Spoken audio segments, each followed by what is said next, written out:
नमस्कार, आप सभी को हमारे चैनल पे बहुत बहुत स्वागत है और उम्मीद करते हैं कि अभी तक आप मेरा सब्सक्रिप्शन बटन जरूर दबा दिए होंगे।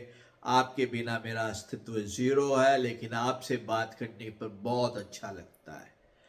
आज मैं बात करना चाह रहा हूँ प्रियंका गांधी जी जो पहली बार सांसद बनी है, उनके पहले भाषण को लेकर, जिसमें उन्होंने संविधान के बारे में बोला और उनके बोलने के अंदाज से लेकर उन्होंने जिस तरह से अपने मैसेज की डिलीवरी दी, कांग्रेस के एजेंडे को उन्होंने सेट किया, विपक्ष के एजेंडे को उन्होंने सेट किया, उस पर आज मैं बात करना चाहता हूँ।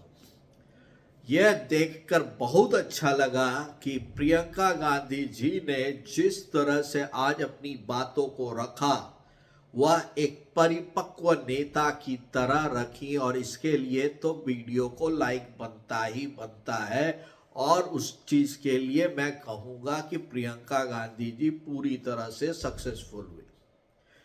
दूसरी बात, प्रियंका गांधी जी ने चुन चुन के अपने बातों को रखा, भले उस बातों को पीछे से ऑथेंटिकेट कितना किया जा सकता है या उस चीज पे कांग्रेस चलती है या नहीं चलती है, वो बात दूसरी है। उनके दो चार मुद्दे जो थे, जिसमें उन्होंने अडानी को घेरा, उन्होंने संसद ना आने पे नरेंद्र मोदी जी को घेरा, उन्होंने संभल, बागपत और मणिपुर को लेकर बीजेपी और एनडीए सरकार को घेरा। बहुत ही पतली गली से कांग्रेस की जहां पे जिम्मेदारी बनती थी, उसको उन्होंने बाईपास किया। जैसे कि अयोध्या का कांड, जैसे कि आपका आरजी कार हॉस्पिटल, या नहीं तो बांग्लादेश में हो रहे अत्याचार पर, या हिंदुओं पर हो रहे अत्याचार पर, या नहीं तो जिस तरह से आजकल धर्म के नाम पर राजनीति हो रही है, उस पर उन्होंने बहुत ही अच्छे तरीके से बाईपास कर दिया। साथ में उन्होंने ये बहुत अच्छे से बताया कि ये जो सरकार है, ये पब्लिक सेक्टर यूनिट के लिए कुछ नहीं कर रही है, और जो कुछ भी आज तक किया गया है वह कांग्रेस की सरकार में किया गया है, और उन्होंने उसका क्रेडिट लिया, और इसके लिए मैं उनको क्रेडिट देता हूं।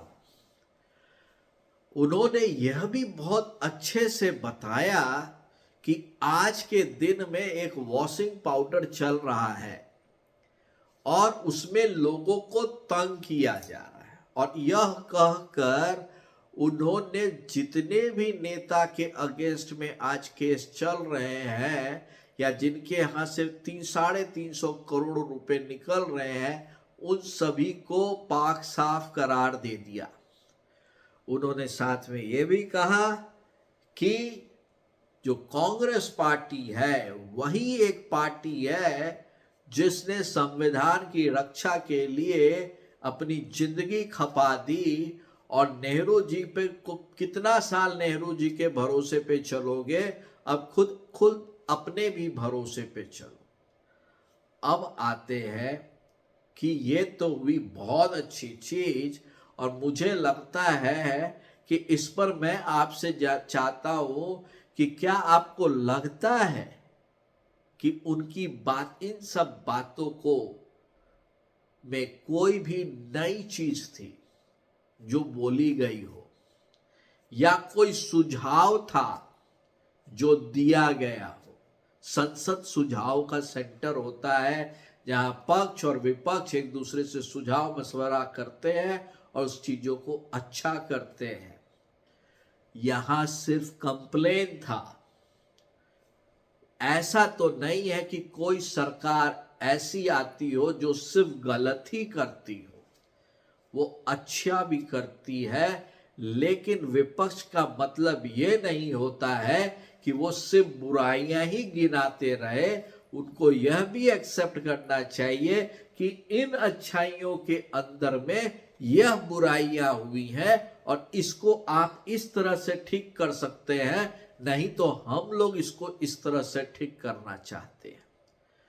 तो इसमें वो बिल्कुल फेल हो गई। लेकिन मैं आपसे जानना चाहता हूं कि आप प्रियंका गांधी जी के पहले भाषण को सुपर हिट कहिएगा कि फुस कहिएगा, जरूर बताइए। इस चैनल को जरूर लाइक कीजिए, सब्सक्राइब कीजिए और शेयर कीजिए। तब तक के लिए आप सभी को बहुत बहुत नमस्कार।